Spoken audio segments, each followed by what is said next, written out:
Passons maintenant à l'intérieur de cette 820 Ti de 98.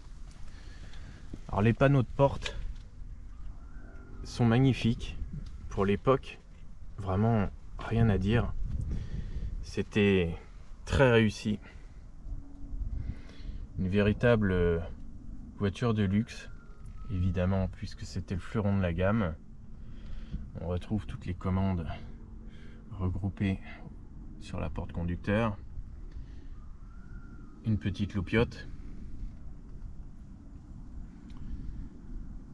Il y a des petits détails qui font vraiment luxe, même si c'est une histoire de goût.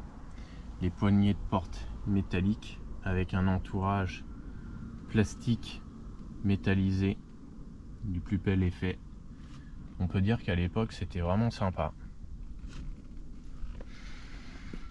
On a encore les tapis d'origine.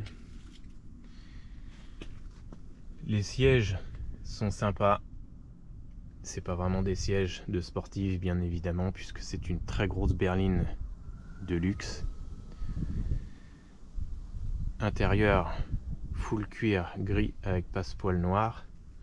Alors on est plutôt bien installé dans les sièges, mais en conduite sportive, c'est pas forcément le top.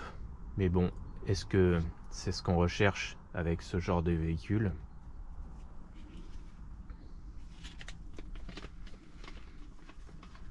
Le volant est gainé de cuir perforé.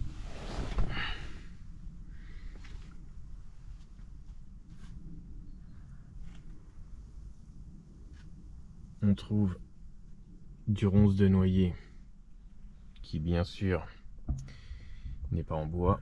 J'imagine que il ne doit pas y avoir beaucoup de bois dans le véhicule.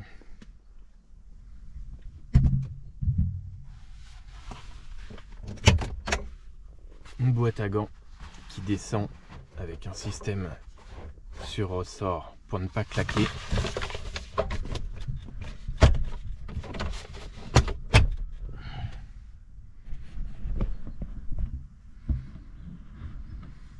Alors voilà l'élément qui fait aussi très daté, même si à l'époque ça passait, aujourd'hui ça ne passe plus. Cette forme très cubique est vraiment très datée, avec des commandes qui datent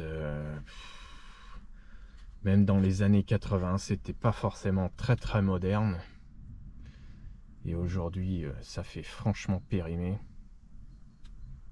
C'est vraiment le pire des éléments, tout compte fait. Sinon tout le reste, les commodos sont plutôt sympas. On pourrait croire que c'est même beaucoup plus récent que ça. Alors l'autoradio n'est pas celui d'origine, mais presque. C'est un autoradio d'époque, mais il a été remplacé.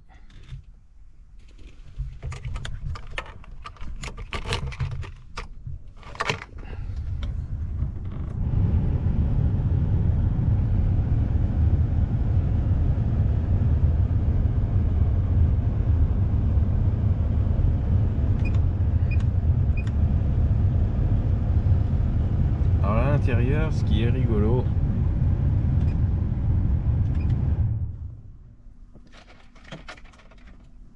c'est que la voiture communique beaucoup.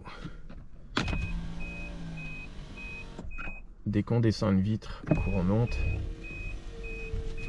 ça bip.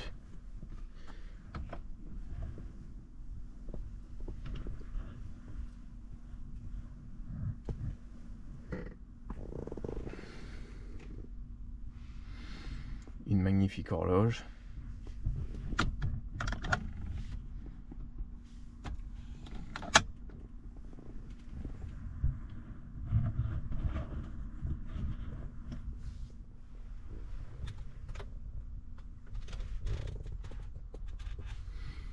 Des réglages de ceinture qui sont assez sympas.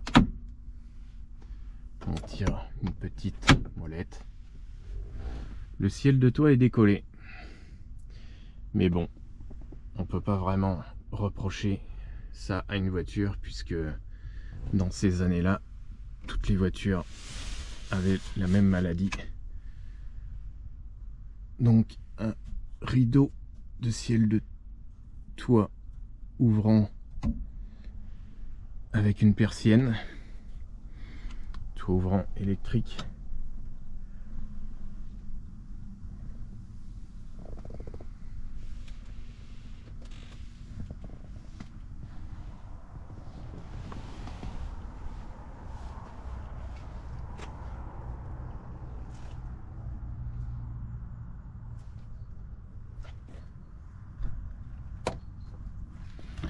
Le volant était réglable en hauteur.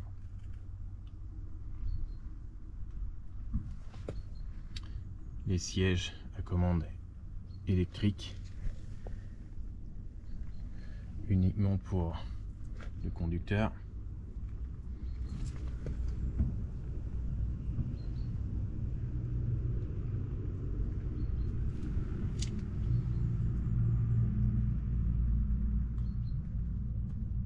Des seuils de porte un peu curieux.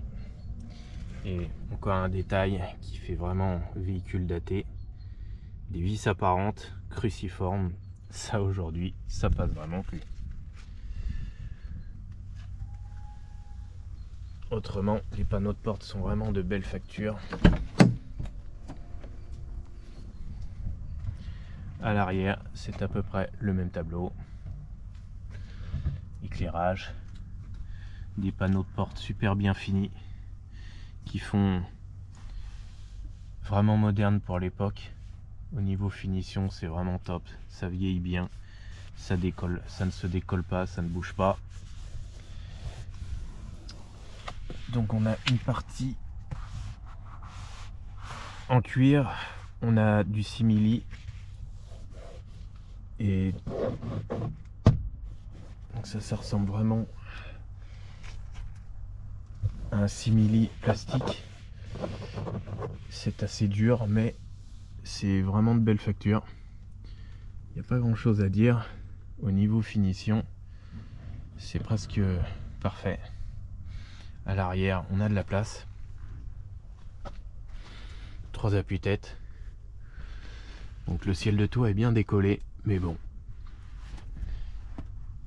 Dans l'ensemble, ça tient parce que d'une part, il y a des fixations et il est maintenu par les poignées, l'éclairage. Pas d'urgence pour recoller ça.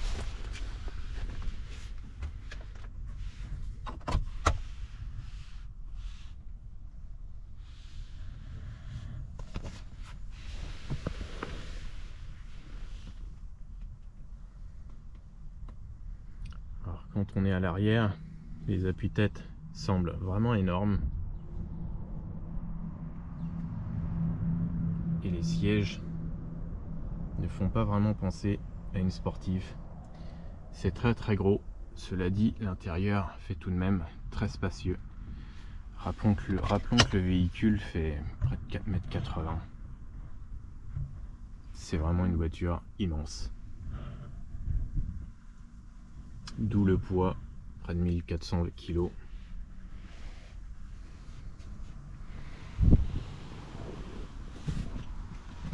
L'intérieur, avec le cuir, on peut dire que c'est tout de même un sacré palace.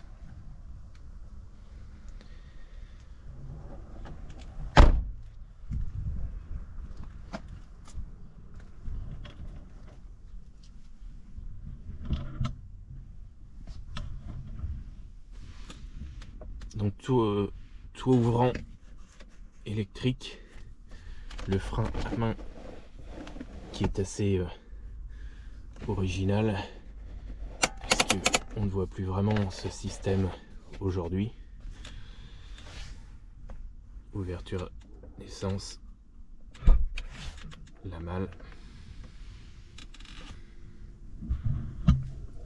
et le toit ouvrant qui bip bien évidemment quand on l'actionne,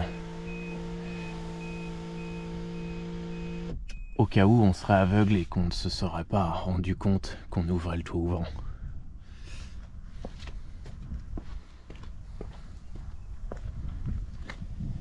Bien sûr, pour partir en vacances, il y a de la place.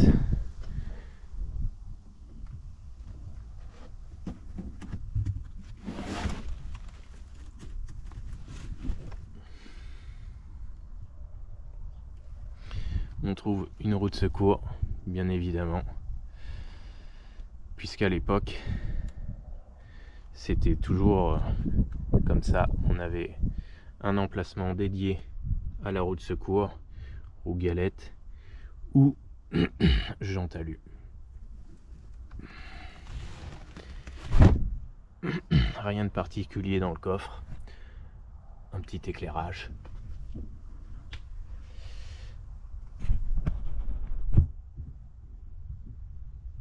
Des vérins de malle.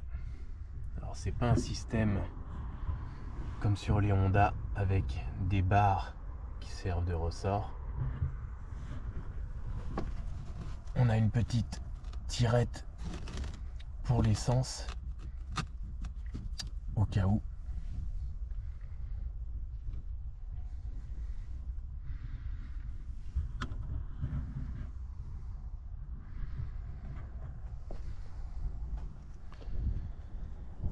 On peut dire que dans l'ensemble, c'est une belle voiture, ça, il n'y a pas photo. Dommage qu'elle soit sortie un peu trop tard, parce que au niveau intérieur, il n'y a pas grand chose à dire. Et dommage aussi que la plateforme était un peu datée dès qu'ils ont sorti ce modèle.